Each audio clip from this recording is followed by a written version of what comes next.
Satisfied এখনো অবধি কি পুলিশ তদন্ত হয়ে গিয়েছে? দেখুন, আমি স্যাটিসফাইড তো কখনোই নই।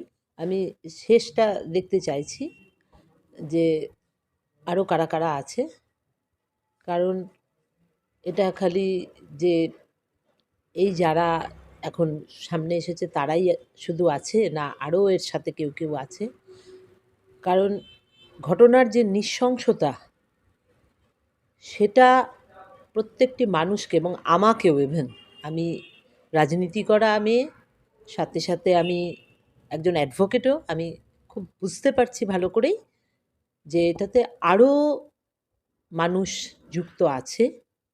ধামাচাপা দেওয়ার চেষ্টা হচ্ছে কোনো কিছু? দেখুন, ধামাচাপা দেওয়ার চেষ্টা হচ্ছে কি হচ্ছে না একথাও আমি বলব না। কারণ আমি তো বিশ্বাস রেখেছি বলে আমি চুপচাপ আছি। আমি আপনাদের বারবারই বলছি, আমার দল এবং প্রশাসন, পুলিশ প্রত্যেকের প্রতি আমার বিশ্বাস রয়েছে। তারা সঠিক মানুষদের বার করবে। আপনারা তো দেখছেন এক এক করে ঘটনা প্রকাশ হচ্ছে। আমি অপেক্ষায় আছি। দেখা যাক আর কোথায় গিয়ে কি পৌঁছচ্ছে। মুখ্যমন্ত্রীর সাথে দেখা করবেন? আমি মুখ্যমন্ত্রীর সঙ্গে দেখা করব। আমি আমাদের এর মধ্যে স্মরণসভা রয়েছে। আর আমার বাড়িতেও রাজ্য সভাপতি উনারা আসবেন। তারপর আমি মাননীয় মুখ্যমন্ত্রীর সঙ্গে দেখা করব। কোনো নির্দিষ্ট কোনো নেতৃত্বর নামে আপনার অভিযোগ আছে?